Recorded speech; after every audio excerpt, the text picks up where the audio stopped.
আলা উনাব্বিউকুম বি আকবারিল কাবাইর সালাসা।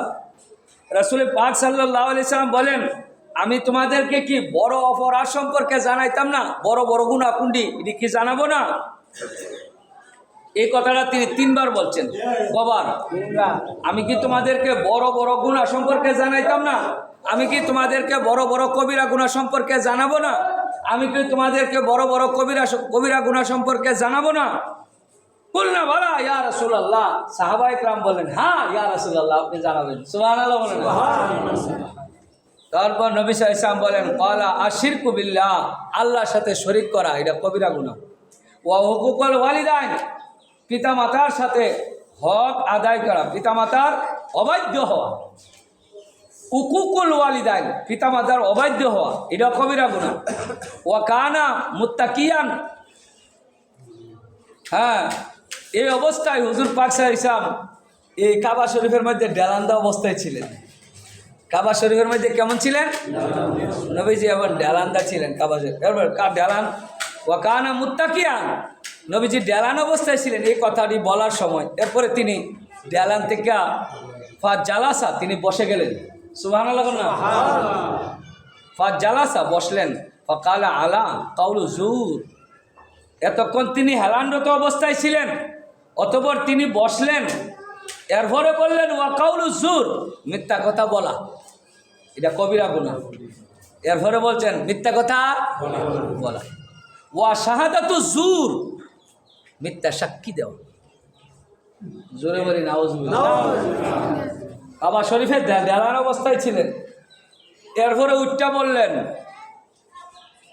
কি ওরা? মিথ্যা কথা বলা এবং মিথ্যা সাক্ষী দেওয়া, কবিরা গুনাহ।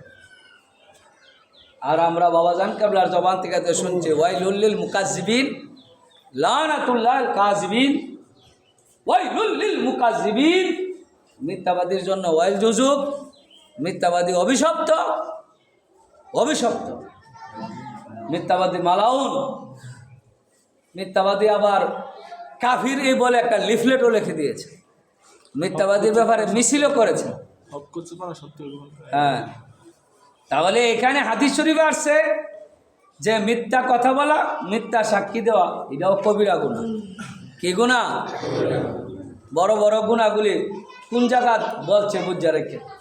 কাবা শরীফের মধ্যে হেলান অবস্থায় বলছে, হেলান থেকে দাঁড়ায় বলছেন। عن عبد الله بن عمرو قال قال رسول الله صلى الله عليه وسلم رضا الرب في رضا الوالد سقط الرب في سقط الوالد। তিরমিজি শরীফের মধ্যে হাদিস। যার প্রতি পিতা মাতা রাজি, তার প্রতি আল্লাহ রাসূল রাজি। সুবহানাল্লাহ বলেন। হ্যাঁ, পিতার সন্তুষ্টির মধ্যেই আল্লাহর সন্তুষ্টি রয়েছে, পিতার অসন্তুষ্টির মধ্যেই আল্লাহর অসন্তুষ্টি। সন্তানের প্রতি যদি বাবা অসন্তুষ্টি হোক, আল্লাহ অসন্তুষ্টি। আর সন্তান যদি তার পিতা যদি তার সন্তানের প্রতি রাজি, আল্লাহ রাজি। সুবহানাল্লাহ কইছেন না? কথাগুলি স্পষ্ট বোঝা যায়। আন আবি বুকরাতা রাদিয়াল্লাহু তাআলা আনহু قال قال رسول الله صلى الله عليه وسلم كل ذنوب يغفر الله।